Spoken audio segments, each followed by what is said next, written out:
தமிழ் குரல் நேயர்களுக்கு வணக்கம். இன்று நம்மோடு அரசியல் விமர்சகர் நாதன் அவர்கள் இணைந்திருக்கிறார்கள். அவரோடு நிறைய உரையாடும். வணக்கம் தோழர். வணக்கம். ஈரான் அமெரிக்கா யுத்தம் ஆரம்பித்து ஒரு மாத காலம் ஆக போகிறது.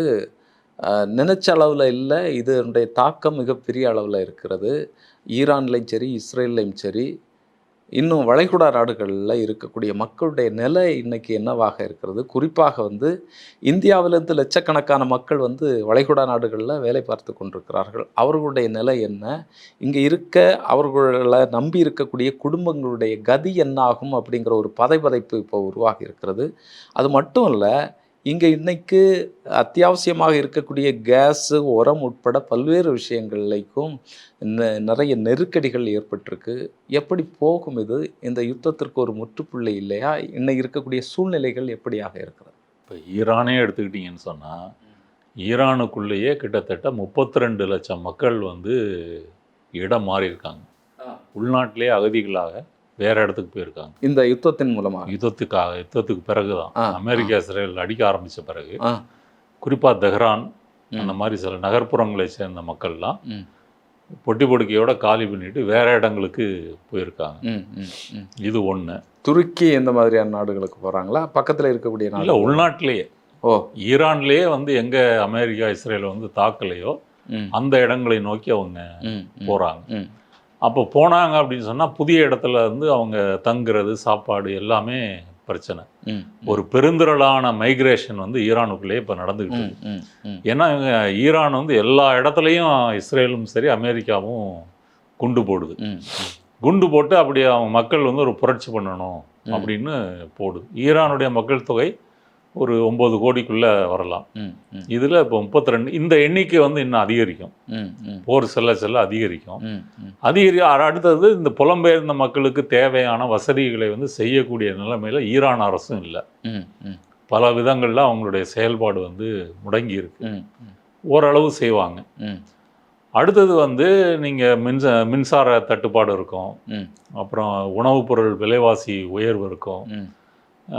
ஈரானுக்கு இப்போ ஈரான் எண்ணெய் சைனா இதெல்லாம் வாங்கிட்டு இருக்கு. அந்த கப்பல்லாம் போகுது. இருந்தாலும் இது எவ்வளோ நாள் தொடரும் அப்படின்னு சொல்ல முடியல. இல்லை, இன்னொன்று, இந்த யுத்தத்துக்காக ரொம்ப செலவாகிட்டு இருக்கும் பொருளாதார ரீதியாக. பொதுவாகவே பார்த்தீங்கன்னு சொன்னால் அவங்க மிகப்பெரிய நெருக்கடியில் இருக்கிறாங்க. இப்போ யுத்தம் அவர்கள் மீது திணிக்கப்பட்டதும் மிகப்பெரிய ஒரு சிக்கலை ஏற்படுத்தியிருக்கும் இல்லையா? ஆமாம். இது ஈரானை பொறுத்த வரைக்கும் இந்த பிரச்சனை. இஸ்ரேல் எடுத்துக்கிட்டிங்க அப்படின்னு சொன்னால், காசா மேலே அவங்க அடிக்கும்போது அவங்களுக்கு பெரிய பிரச்சனை இல்லை. ஹமாஸ் விட்டதெல்லாம் ஒரு ஹோம்மேடு ராக்கெட்ஸு தான். அது ஒரு பெரிய பாதிப்பை ஏற்படுத்தி போகிறதில்ல. ஆனால் ஈரான் அனுப்பக்கூடிய நல்ல சக்தி வாய்ந்த ஏவுகணைகளாக இருக்கட்டும், ட்ரோனாக இருக்கட்டும், அதில் கிட்டத்தட்ட 100 அனுப்புனாங்கன்னா ஒரு 10ஆவது அடிக்குது. அடித்து அதனால் அந்த சைரன் சத்தம் கேட்குறதும், உடனே பங்கரை நோக்கி போய் அங்கே போய் தங்குறதும், இப்படி இஸ்ரேல் மக்கள் அவங்களுடைய வாழ்க்கை மாறி இருக்கு. இது காசா போர் போல ஒரு பாதுகாப்பான போராக அவங்களுக்கு இல்லை. அதுலேயும் ஒரு இன ரீதியான ஒரு பாகுபாடு என்னன்னு கேட்டிங்கன்னா, இஸ்ரேலில் வாழக்கூடிய பாலஸ்தீன மக்கள் இருக்காங்க, இஸ்ரேல் சிட்டிசன் குடியுரிமை பெற்றவர்கள். அவங்களுக்கு இந்த பங்கர் வசதி இல்லை. யூதர்களுக்கு மட்டும்தான் இந்த பங்கர் வசதி இருக்கு. சரி, இப்படி ஒரு செய்தி படித்தேன் நான். இதை பொறுத்த வரைக்கும் அவங்களுக்கு இந்த சிக்கல் இருக்கு.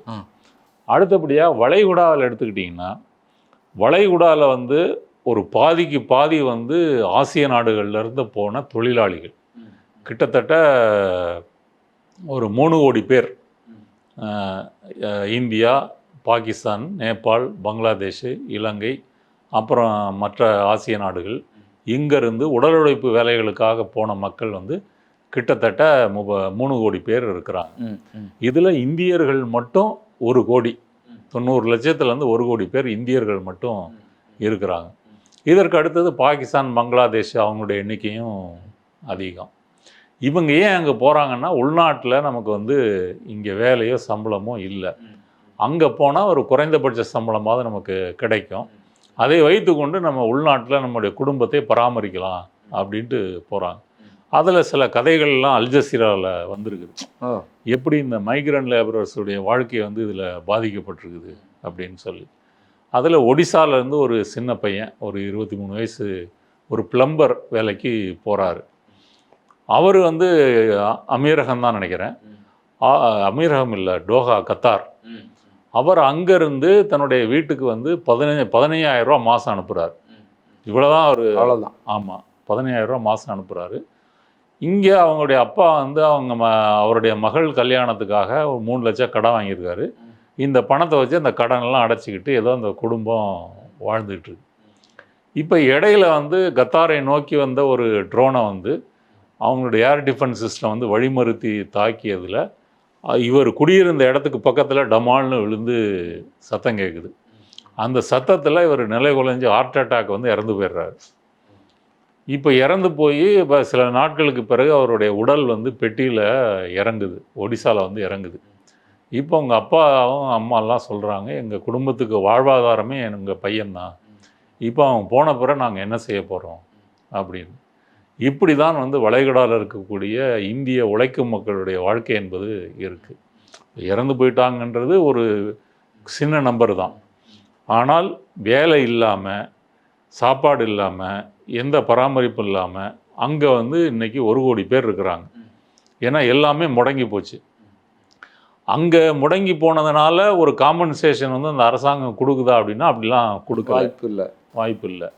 இப்போ இந்த 1 கோடி மக்கள், அதை சார்ந்து இங்கே இந்தியாவில் வாழக்கூடிய குடும்ப உறுப்பினர்கள், அதையெல்லாம் சேர்த்தா எப்படியும் ஒரு 5 கோடி ஒரு தோராயமாக வச்சுக்கிட்டிங்கன்னா இப்போ அவங்களெலாம் என்ன செய்ய போகிறாங்க?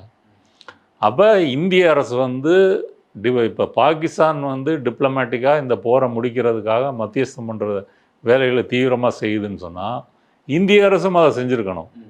நீ இஸ்ரேலில் போய் நெதன்யாவை கட்டி பிடிச்சிட்டு வந்தேன்னா அது வந்து அந்த 1 கோடி இந்தியர்களை பாதுகாக்குமா?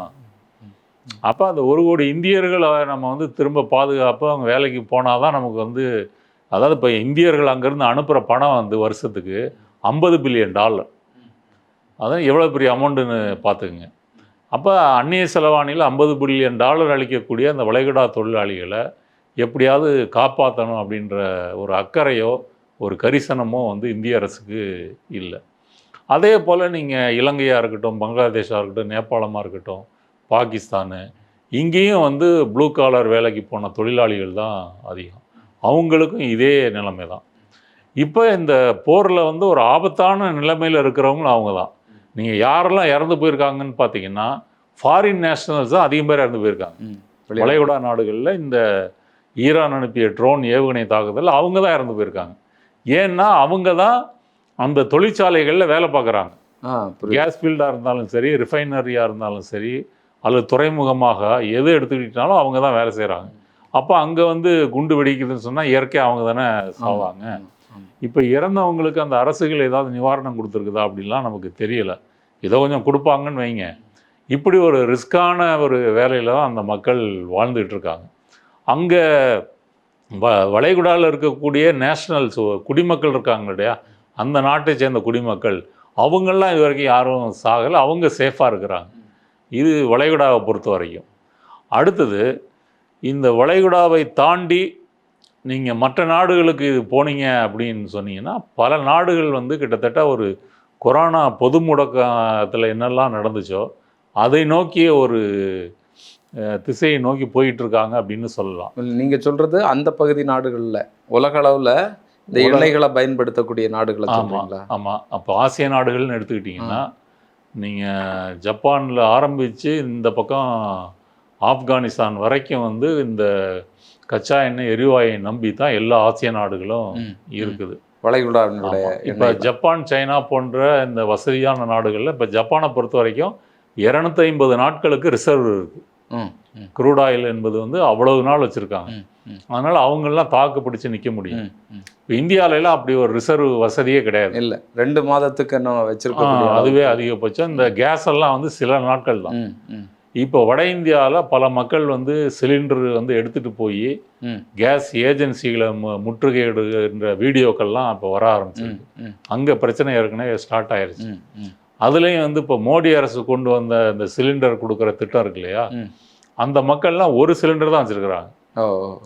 அதனால் இந்த இப்போ 30 கோடி பேர் இந்தியாவில் சிலிண்டர் பயன்படுத்துகிறாங்கன்னா அதில் பெரும்பாலானவர் ஒரு சிலிண்டர் தான். டபுள் சிலிண்டர்ன்றது ஓரளவு மிடில் கிளாஸு, தமிழ்நாடு இந்த மாதிரி முன்னேறிய மாநிலங்கள் தான் டபுள் சிலிண்டர். கிராமப்புறங்களில் தமிழ்நாட்டிலையும் எடுத்துக்கிட்டிங்கனாலும் ஒரு சிலிண்டர் தான். அப்போ இந்த ஒரு சிலிண்டர் காலி ஆகிட்டுனா திரும்ப நீங்கள் வர்றது அப்படின்றது உங்களுக்கு உத்தரவாதம் இல்லை. அப்போ அந்த மக்கள் வந்து அப்படி சிரமப்படுறாங்க. இப்போ இதற்கு மாற்று அப்படி போகிறது அப்படின்னா கிராமப்புறத்தில் சாத்தியம், நகர்ப்புறங்களில் அது சாத்தியமாக விறகுகளை வச்சு அப்படி பயன்படுத்திக்கலாம். அப்போ அது சாத்தியம் இல்லை. இப்போ டொமஸ்டிக் சிலிண்டர் 60 ரூபா விலை ஏறி இருக்குது, கமர்ஷியல் சிலிண்டரும் விலை ஏறி இருக்குது. இப்போ நம்ம சென்னையில் டீ கடைகள்லாம் பார்த்தீங்கன்னா இண்டக்ஷன் ஸ்டவ்வை பார்க்குறோம் இல்லையா? ஒரு பாலுக்கும் சரி டீ போடுறதுக்கும் சரி இஞ்சி டீ எதுவாக இருந்தாலும் இண்டக்ஷன் ஸ்டவ் வச்சுக்கிறாங்க. பஜ்ஜி வடை போடுறதுக்கு மட்டும் சிலிண்டர் வச்சுருக்கிறாங்க. ஏன்னா அவ்வளோதான் சிலிண்டர் கிடைக்குது. சில கடைகளில் வந்து அதை கட் பண்ணிட்டாங்க. இந்த மாதிரி பேக்கரி ஐட்டம் கேக்கு பிஸ்கட்டு இதுதான் வச்சுருக்காங்களே தவிர வடை பஜ்ஜி போடுறது வந்து அங்கே இல்லை. ஹோட்டல்களும் வந்து எண்ணிக்கையை குறைச்சிட்டு பதார்த்தங்களுடைய எண்ணிக்கையை குறைச்சிட்டு அதை செஞ்சுட்டு இருக்காங்க. சாம்பாரில் அரைக்கக்கூடிய இதுதான் நாங்கள் தருவோம் அப்படிங்கிற மாதிரி இல்லை, அதெல்லாம் இருக்குது. அவங்களும் இண்டக்ஷன் ஸ்டவ் எல்லாம் வாங்கி அப்படி மாற்று வழிகளை யோசித்து பண்ணிட்டு இருக்காங்க. இப்போ தமிழ்நாடு மாதிரி முன்னேறிய மாநிலங்களில் நகர்ப்புறமயமாக்கம் அதிகம் உள்ள மாநிலங்களில் நகரங்களில் பேச்சுலர்ஸு கணிசமான பேர் வாழ்வாங்க. அவங்களெலாம் வந்து ஹோட்டல் தான் கதி. இப்போ அவங்க ஹோட்டலில் போய் சாப்பிட முடியல. டீ கடையில் கூட ரேட்டை அதிகப்படுத்தியிருக்கிறாங்க. ஆமாம், நீங்கள் வடை பஜ்ஜி டீயாக இருந்தாலும் ரேட்டு வந்து முன்ன இருந்த ரேட்டை விட இப்போ 15 ரூபா 12 ரூபா இருந்தது 15 ரூபா அப்படின்னு அதிகமாக இருக்குது. ஹோட்டல்கள்லையும் அதுதான் நிலைமை. இல்லை, இவங்க வேலை பார்க்கக்கூடியவங்களுக்கு இங்கே உணவு கிடைச்சா தானே வேலையை பார்க்க முடியும். ஆமாம், அந்த அளவுக்கு மிகப்பெரிய நெருக்கடி. இன்னொன்று, உணவு கிடைத்தாலுமே இவருடைய செலவு இப்போ ஒரு 30% 50% வரைக்கும் அதிகரிக்கும் இந்த விலைவாசி உயர்வுனால. இப்படிப்பட்ட மிகப்பெரிய சிக்கல். கம்பெனிகளில் காசு கூடுதல் கொடுக்க மாட்டாங்க இதுக்காக. அப்போ ஒரு மிகப்பெரிய வேலை இழப்பை நோக்கி இந்த இது போகுதா? போகும். இல்லை, நீங்கள் கொரோனா மாதிரி வந்து ஒர்க்கிங் ஃப்ரம் ஹோம் அதை கொண்டு வந்துட்டாங்கன்னு வைங்க. அத்தியாவசிய பணிகளுக்கான ஊழியர்கள் மட்டும் அரசோ தனியாரோ நீங்கள் வந்து ஆஃபீஸ் வாங்க, மற்றவர்கள்லாம் வீட்டிலேருந்தே வேலை செய்யுங்க. இப்போ இதை கொண்டு வந்துட்டாங்கன்னு வச்சுக்கோங்க. இது ஒரு பிரச்சனை. இது கல்லூரிகள்லாம் மூடுறாங்க. நீங்கள் சொல்கிற மாதிரி கல்லூரிகள்லாம் மூடிட்டு ஹாஸ்டல் நடத்த முடியாது. ஆமாம், அதை வந்து மூடி வீட்டிலேருந்து இப்போ இது ஆன்லைன் கிளாஸ் நடத்துகிறாங்க, இப்படி நடத்துகிறாங்க. அப்போ இதை எல்லாமே வந்து ஒரு பொது முடக்கமா அப்படின்ற நிலைமையை நோக்கி போயிட்டுருக்கு. அப்போ நீங்கள் ஒர்க்கிங் ஃப்ரம் ஹோமு இல்லை கல்லூரிகளை மூடுறீங்க, நிறுவனங்களை மூடுறீங்க அப்படின்னு சொன்னால் பாதிக்க போகிறது சிறு வியாபாரிகள். சிறு வியாபாரிகள் இந்த ஃப்ளோட்டிங் பாப்புலேஷன் வச்சு தான் அவங்களுடைய பிஸ்னஸ் நடக்கும். ஒரு டீ கடையாக இருந்தாலும் சரி, ஒரு ஹோட்டலாக இருந்தாலும் சரி. அப்போ அவங்களுடைய வியாபாரம் பாதிக்கப்படும். அடுத்தது எரிபொருள் தட்டுப்பாடு இன்னும் அதிகமாகும் வர இருக்கின்ற நாட்களில். அப்போ நீங்கள் வந்து இண்டக்ஷன் ஸ்டவ்னு அதுக்கு முதலீடு பண்ணணும். அப்புறம் அதுக்கு வந்து இபி பில் வந்து ஏறும். ஆமாம், கரண்ட் பில் ஏறும். அப்போ அந்த செலவு கூடுதல் செலவாக நீங்கள் செய்ய வேண்டியிருக்கும். அடுத்தது எரிபொருள் விலை வந்து உயர்றதுனால, பெட்ரோல் டீசல் விலை உயர்றதுனால நீங்கள் வந்து உணவுப் பொருளுடைய மளிகை பொருள் காய்கறியினுடைய விலை வந்து அதிகரிக்கும், விலைவாசி அதிகரிக்கும், பணவீக்கம் அதிகரிக்கும். இது ஒன்று பிரச்சனை. அப்போ கடையே திறந்து வச்சு காய்கறிகள் விற்றா கூட நீங்கள் நிறைய காய்கறிகள் வாங்க முடியாது. இந்த நிலைமை வரும். இப்போ நாமக்கல் முட்டை வந்து கல்ஃபுக்கு ஏற்றுமதி ஆகலைன்றதுனால இப்போ சென்னையில் வந்து 5 ரூபாய்க்கு விற்கிது. இப்போ நீங்கள் 5 ரூபாய்க்கு விற்கக்கூடிய அந்த முட்டை நாளைக்கு இங்கே டீசல் விலை வந்து 150 ரூபாய்க்கு நோக்கி போகுதுன்னு வச்சுக்கோங்க ஒரு உதாரணத்துக்கு. அப்போ நாமக்கல்லேருந்து 150 ரூபா ஒரு டீசல் விலையில் ஒரு லாரி வந்துச்சுன்னா அந்த முட்டையினுடைய விலை எவ்வளோ ரூபாய்க்கு போகும்? 10 ரூபா 5 ரூபா நோக்கி போகும். அப்போ நீங்கள் அதை வாங்க முடியாது. இப்படி சங்கிலி தொடர் போல் ஒரு செயின் ரியாக்ஷன் வந்து பல இடங்களில் இதை பார்க்கலாம். இல்லை, இதில் இன்னொரு அத்தியாவசியமான மருத்துவ இதுகளுக்கும் இதை பயன்படுத்துவாங்கல்ல. இப்போ கேஸ் எல்லாம், ஆமாம், நைட்ரஜன், ஆக்சிஜன், இது எல்லாமே வந்து மருத்துவமனைகளுக்கு பயன்படும். அது மாதிரி சின்ன சின்ன இண்டஸ்ட்ரியல் வெல்டிங் நிலையங்கள் இங்கே எல்லாம் பயன்படுத்தக்கூடியது. சின்ன சின்ன தொழிலாளர்கள்லாம் அதில் வேலை பார்ப்பாங்க. இது மிகப்பெரிய வேலை இழப்பை நோக்கி போகுதா? இல்லை, வேலை இழப்பு. இப்போ மருத்துவ கட்டமே பாதிக்கப்பட்டுச்சுன்னா என்ன செய்வீங்க? இப்போ நோயாளிகளுக்கு எல்லா ஹாஸ்பிட்டல்லையும் சாப்பாடு செஞ்சு போடுறாங்க. இப்போ அவங்களுக்கெல்லாம் வந்து சிலிண்டர் தட்டுப்பாடுன்னா என்ன செய்வாங்க?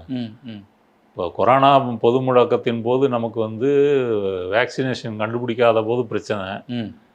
அப்புறம் வந்து ஆக்சிஜன் சிலிண்டர் கிடைக்கல, போதுமான பெட்டு இல்லை, இப்படி வந்து இருந்துச்சு. ஆமாம். தமிழ்நாடு மாதிரி மாநிலங்கள் கொஞ்சம் சமாளிச்சுது. வட இந்தியாவில் நிலைமை மோசமாக இருக்குது.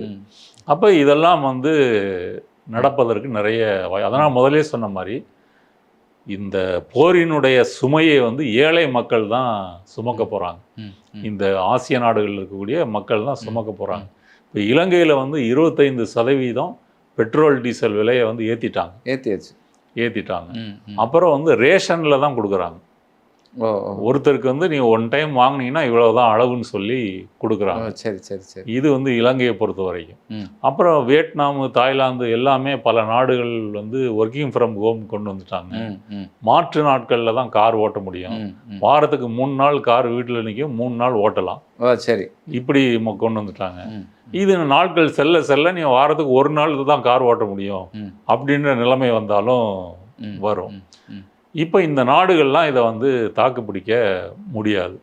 அமெரிக்காவை பொறுத்த வரைக்கும் அங்கே வந்து அமெரிக்காவுக்கு இராணுவ தளவாடங்களை தயாரித்து கொடுக்குற முதலாளிகளுக்கு லாபம். அப்புறம் வந்து இந்த ஆயில் லாபின்னு சொல்கிறாங்க இல்லையா, அந்த நிறுவனங்களுக்கு லாபம். ஏன்னா இன்றைக்கி $70 இருந்த ஒரு பீப்பாய் குரூட் ஆயில் இன்றைக்கி வந்து $110 வரைக்கும் வந்திருக்குது.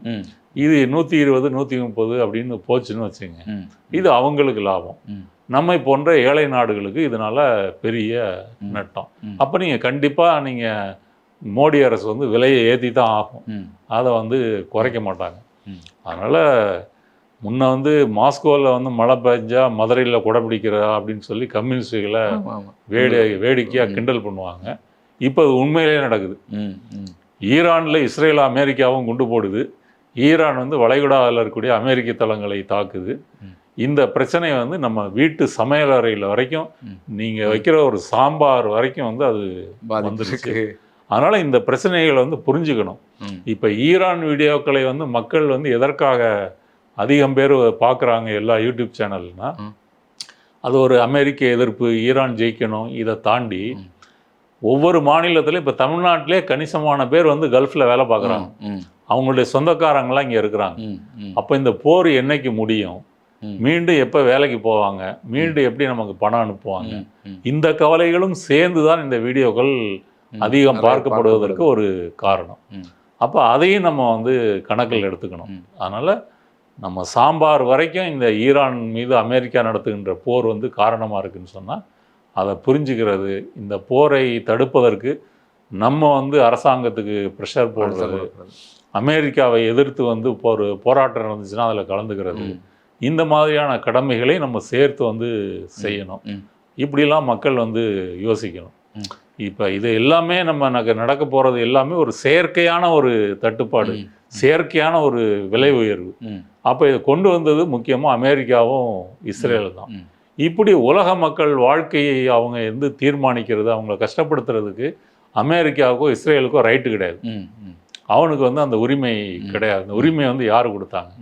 அப்போ அதை வந்து தட்டி கேட்குற நிலைமையை நோக்கி நம்ம போகணும். ஆனால் மோடி அவர்கள் இது சார்ந்து எந்த விதமான முயற்சியும் செய்த மாதிரி தெரியல. எண்ணெயை கொண்டு வரதுக்கு இடையில பேசினாங்க, அப்பாஸ் அராக்சியோட பேசினாங்க, ஈரானுடைய வெளியுறவுத்துறை அமைச்சர். இதை தாண்டி நமக்கு ஒரு கடமை இருக்குது, இந்த யுத்தத்தை முடிவுக்கு கொண்டு வரணும். கோடிக்கணக்கான மக்கள் வந்து அரேபிய நாடுகளில் இருக்காங்க, நம்முடைய பொருளாதாரம் அதை சார்ந்து இருக்குது. இன்றைக்கி கேஸ் தட்டுப்பாட்டிலேருந்து பல்வேறு விஷயங்கள், சிக்கல்கள் இருக்குது. நிறைய கெமிக்கல் நமக்கு கிடைக்க வேண்டியது இருக்குது, உரம் வர வேண்டியது இருக்குது. அப்போ ஒரு ப்ரெஷர் கொடுத்து இந்த யுத்தத்தை முடிவுக்கு கொண்டு வருவதற்கான நம்மாலான பங்கை வந்து செய்ய வேணும் அப்படிங்கிற ஒரு நினைப்பு ஏன் வரல? அது நீங்கள் மோடி அரசனுடைய ட்ராக் ரெக்கார்டு எடுத்துட்டிங்கன்னா எந்த ஒரு கிரைசிஸையும் அவங்க வந்து சரியாக ஹேண்டில் பண்ணதான் ரெக்கார்டே இல்லை. ஒரு அவசரமாக சில அதிகாரிகள், சில மோடி, அமித்ஷா இந்த மாதிரி சில நபர்கள் முடிவு பண்ணுறது தான் அமலுக்கு வந்திருக்கு. இப்போ கொரோனாவே எடுத்துக்கங்க, லாக்டவுன் வந்து ஞாயிற்றுக்கிழமை திடீர்னு அறிவிக்கிறார். எந்த விதமான முன் தயாரிப்போ எதுவும் இல்லாமல் எல்லாரும் வீட்டுக்கு, எல்லா நிறுவனங்களும் மூடியாச்சு, வீட்டிலே இருங்க அப்படின்னு சொல்கிறாரு. அப்புறம் வந்து எல்லாரும் வந்து இது தீபம் ஏற்றுங்க, அப்புறம் வந்து தட்டை வச்சு அடிங்க, இதெல்லாம் கொரோனா இது விரட்டுவோம், இப்படி தான் பண்ணாங்களே தவிர வட இந்தியாவில் வந்து கங்கையில் பிணம் விழுந்துக்கிட்டே இருக்கு. ஆமாம். அந்த தைனிக் பாஸ்கர் பத்திரிகை வந்து ஒரு குறிப்பிட்ட மயானங்களில் ம். எப்படி கோவிட் சமயத்தில் வந்து பிணங்கள் எண்ணிக்கை அதிகமாக வந்துச்சு, ம். அதெல்லாம் எப்படி ரெக்கார்டில் ஏறவே இல்லை ம். அப்படிலாம் அவங்க கண்டுபிடிச்சாங்க. ம். ம். அடுத்த வாரம் அவங்க பத்திரிகை அலுவலகத்தில் ரைடு. ம். வட இந்தியா முழுக்க வந்து ஆக்சிஜன் கிடைக்காம வந்து காரில் பேஷண்ட்டை வச்சுக்கிட்டு சுற்றுறாங்க. அங்கேருந்து கல்கத்தா போவோமா அப்படின்ற முறையில். அப்புறம் கும்பமேளாலாம் நடந்துச்சு. ம். ம். 2வது அலையின் போது கும்பமேளா வந்து அந்த உத்தரகாண்ட் மாநிலத்தில் வந்து நடந்து அதில் நிறைய பேருக்கு பரவி நிறைய பேர் இறந்து போனாங்க. அப்புறம் வட இந்திய தொழிலாளிகள் தென்னிந்தியாவாக இருந்தாலும் சரி, மகாராஷ்டிராவாக இருந்தாலும் சரி, அங்கேருந்து கால்நடையாக நடந்து தங்கள் பீகாருக்கோ உத்தரப்பிரதேசத்துக்கோ போன காட்சிகளெல்லாம் நம்ம அதிலே நிறைய பேர் இறந்து போனதெல்லாம் நம்ம வந்து பார்த்தோம். அப்போ இந்த அனுபவம் நமக்கு வந்து இருக்குது. இதே போல் பண மதிப்பளிப்பு, அது வந்து நைட்டு 8 மணிக்கு அறிவிக்கிறாரு, இனிமேல் இந்த பழைய ரூபாய் எதுவும் செல்லாது. அதில் எவ்வளோ மக்கள் பாதிக்கப்பட்டாங்க, ஜிஎஸ்டியில் எவ்வளோ பாதிக்கப்பட்டாங்க. அப்போ பாரசீக வளைகுடாவில் அமெரிக்கா வந்து கப்பல்களை கொண்டு வந்து நிறுத்துறதுன்றது 1 மாதம் முன்னாடியே ஆரம்பிச்சிருச்சு. ஆமாம் இல்லையா? அப்போவே நீங்கள் போர் வரப்போகுது, இவன் என்னமோ செய்ய போகிறான், இந்த இதெல்லாம் பாதிக்க வரும். அப்போ வெளியுறவு கொள்கைன்னா இதெல்லாம் நீங்கள் யோசிக்கணும். ஆமாம். உங்களுக்கு வந்து நீங்கள் உளவுத்துறை வச்சுருக்கிறீங்க, தூதரகங்கள் வச்சுருக்கிறீங்க, அதனால் அமெரிக்கா இஸ்ரேல் என்ன செய்ய போகிறான்றது உங்களுக்கு தெரியாமல்லாம் இருக்காது. ஒரு காற்று வாக்கில் கூட ஒரு செய்தி வரும். அப்போவே நம்ம யோசித்து மாற்ற ஏற்பாடு என்ன செய்யலாம், ரஷ்யாட்டேருந்து முன்கூட்டியே நம்ம புக் பண்ணிக்கலாமா? இப்போ ரஷ்யாவை ஆயிலை நிறுத்தினதே ட்ரம்ப் சொல்லி தான் நிறுத்துறீங்க. ஆமாம். அடுத்தது ட்ரம்ப் 30 நாள் உங்களுக்கு அனுமதி தரேன் அப்படின்னு சொன்ன பிறகு திரும்ப ரஷ்யாட்ட போகிறீங்க. திரும்ப போனால் அவன் வந்து இப்போ இருக்கிற அதிக ரேட்டுக்கு தான் வைக்கிறான். முன்ன ஆஃபரில் நமக்கு கொடுத்தவன் $10 $15 தள்ளுபடி விலையில் விற்றவன் இன்னைக்கு வந்து மார்க்கெட் ரேட்டுக்கு விற்கிறான், $110 விற்கிறான். ஆமாம். அப்போ இதெல்லாம் வந்து ஒரு நாட்டினுடைய ஒரு வெளியுறவு கொள்கையினுடைய தோல்வியை தான் வந்து காட்டுது. நம்ம என்ன செய்யணும் அப்படிங்கிறதையே ட்ரம்ப் தான் முடிவு பண்ணுறாரு அப்படின்ற மாதிரி நிலைமையை நோக்கி போகுது. அடுத்தது குண்டு போடுறதுக்கு முன்னாடி நெதன்யாகு எந்த நாட்டு தலைவரும் சந்திக்கலை, இவர் தான் போய் சந்திச்சுட்டு வந்திருக்கிறாரு. இப்போ இதெல்லாம் வந்து ஈரான் உள்ளிட்ட வளைகுடா நாடுகளுக்கெல்லாம் வந்து என்ன ஒரு நம்பிக்கையை தரும். இப்போ இந்தியானா இஸ்ரேலுக்கு நட்பாக இருப்பாங்க அப்படின்ற ஒரு தோற்றத்தை தானே. அதனால் இவங்க எந்த முன் தயாரிப்பும் செய்யலை, இது எதை நோக்கி போகுன்றது செய்யலை. இப்போ தான் வந்து மற்ற நாடுகளில் 41 நாடுகளில் நாங்கள் கேட்டிருக்கிறோம் எண்ணெயும் எரிவாயும் கொண்டு வர்றதுக்கு அப்படின்னு அவங்க சொல்கிறாங்க. ஆனால் மற்ற நாடுகள்லாம் திடீர்னு ஓவர் நைட்டில் உற்பத்தியை அதிகரிச்சிட முடியாது. ஏற்கனவே அவங்க என்ன உற்பத்தி செஞ்சுக்கிட்டு இருந்தாங்களோ அதை விட கொஞ்சம் கூட உற்பத்தி அதிகரிக்கலாமே தவிர ரொம்ப ஒரு பிரம்மாண்டமாக அதிகரிப்பதற்கு வாய்ப்பு இல்லை. அதனால் அதிக ரேட்டு கண்டிப்பாக உயரும். ஏன்னா இப்போ ஹோர்முஸ் வழியாக 1/5 கேஸும் சரி ஆயிலும் வரும்பொழுது அது மார்க்கெட்டில் உலக மார்க்கெட்டில் தட்டுப்பாடுன்னு சொன்னால் கண்டிப்பாக விலை உயரும். நிச்சயமாக. அதனால் மற்ற நாடுகள் நீங்கள் வாங்கினீங்கனாலும் அதிக விலை கொடுத்து தான் வாங்கணும். நீங்கள் சொன்னது போல் இயற்கை எரிவாயு வந்தால் தான் உரங்கள் தயாரிக்க முடியும். உரங்கள் விவசாயிகளுக்கு மானிய விலையில் கொடுத்தால் மட்டும்தான் ஈல்டு வந்து அதிகமாக இருக்கும், அரிசியோ கோதுமையோ மற்ற பயிர்களோ. இப்போ அதுவும் பாதிக்கப்படும். இப்போ நம்ம கொரோனாலாம் அந்த பிரச்சனையெல்லாம் இல்லை, நீங்கள் விவசாயம் பண்ண முடியாது அந்த பிரச்சனையெல்லாம் வந்து இல்லை. இப்போ அதுவும் பிரச்சனை. நம்ம வீட்டில் வைக்கிற சாம்பாருக்கு எரிபொருள் இல்லை, சாம்பாருக்கு போடுற காயோ இல்லை வீட்டில் வைக்கிற அரிசி விளையிற நெல்லோ அதுக்கும் இப்போ வந்து பிரச்சனை அப்படின்ற மாதிரி மாறிடுச்சுன்னா அதை விட சீரியஸான பிரச்சனை. இப்போ விஜய் கூட வந்து அவருடைய தேர்தல் அறிக்கை ஒன்று சொல்லும்போது தமிழ்நாட்டில் வந்து உரங்கள் தட்டுப்பாடு அதிகமாக இருக்குது, நாங்கள் ஆட்சிக்கு வந்தால் உரங்கள் தட்டுப்பாடு இல்லாமல் கொடுப்போம். உரங்கள் என்பதே ஒன்றிய அரசு சார்ந்த ஒரு விஷயம், அவங்க தான் இறக்குமதி பண்ணுறாங்க, அவங்க தான் மானிய விலையை கொடுத்து செய்கிறாங்க அப்படின்றது கூட விஜய்க்கு வந்து தெரியல. அவர் முதல்வர் ஆன பிறகு தான் இதெல்லாம் பார்த்து ஓஹோ இது வந்து டெல்லியில் போய் கேட்கணும், தமிழ்நாட்டுக்கு சம்மந்தம் இல்லை அப்படின்னு. அப்போ இப்படி இவங்கள இப்போ மோடி மட்டும் இல்லை, விஜயெல்லாம் இப்படி இருக்கிறாரு அப்படின்னு சொன்னால் அப்புறம் இந்த நாட்டில் மக்களுடைய சிரமம் என்பது எப்படி இருக்கும்? அதனால் ஆசிய நாடுகள் முழுக்க இதுதான் வந்து நிலைமை. தொடர்ந்து பேசுவோம் தொடர். மிகப்பெரிய ஒரு நெருக்கடி தான். நினச்சி பார்த்தாலே ஒரு அச்சுறுத்தல். இந்த யுத்தம் நீண்டு கொண்டு போனால் அது எந்த அளவுக்கு இன்னும் மிகப்பெரிய பாதிப்பையும் ஒரு தாக்கத்தையும் உருவாக்கும் அப்படிங்கிறத நினச்சி பார்க்கவே முடியலை. ஆனாலும் பேசுவோம் தொடர்ந்து என்ன நடக்கிறது என்பதை குறித்து. உங்களுடைய நேரத்திற்கும் கருத்திற்கும் நன்றி. நன்றி.